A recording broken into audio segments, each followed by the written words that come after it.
שאלה בעברית, למורים ורבי קוחי. הנשיא טראמפ הביע את דאגתו. אוקיי.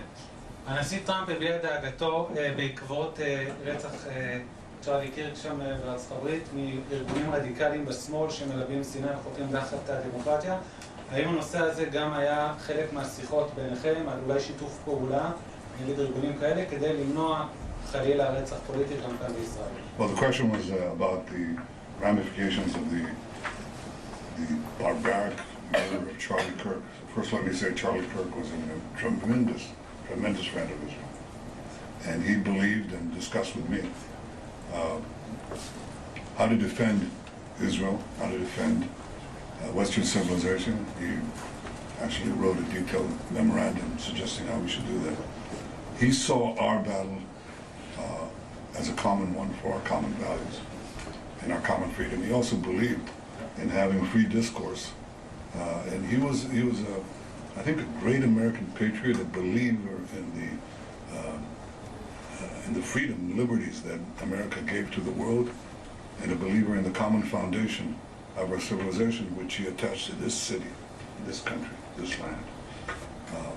He was struck down. I think the most important thing is to make sure that his legacy isn't struck down, that it continues to live.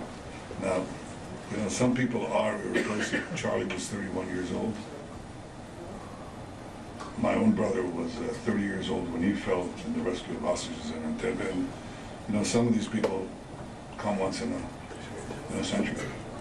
But it's their legacy that has to live on. So we're committed, I'm committed, and I know President Trump is committed, and I'm sure that's true of Secretary of State Marco Rubio, to make sure that that legacy lives on.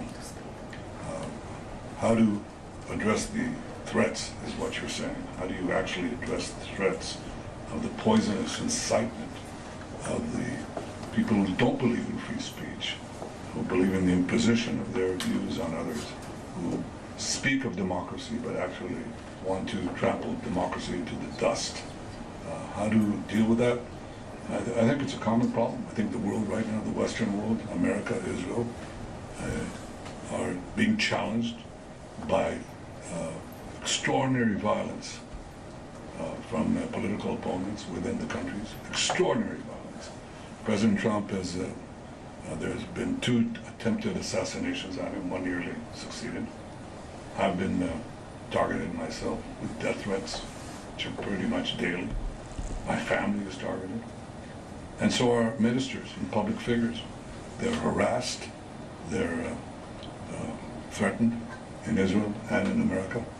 And this is a challenge to our democracy. Democracy is supposed to be the non-violent resolution of conflict within a society. Non-violent resolution. The decisions are made not by bullets, but by ballots. And these people increasingly are more and more violent. And the more they speak of democracy, the more they threaten it. They basically say that the greatest danger to democracy is democracy. You're not going to have the rabble decide. I mean, these people who go to the polls, who are they? We're the enlightened ones. We're raised above that. That's the true democracy. The true democracy is to ensure that there is no democracy. And there's the double talk. There's the use of words that mean entirely different things. And that certainly won't derail us, but I'm sure that we should take all the actions independently and jointly to protect our liberties, our way of life, our democracies.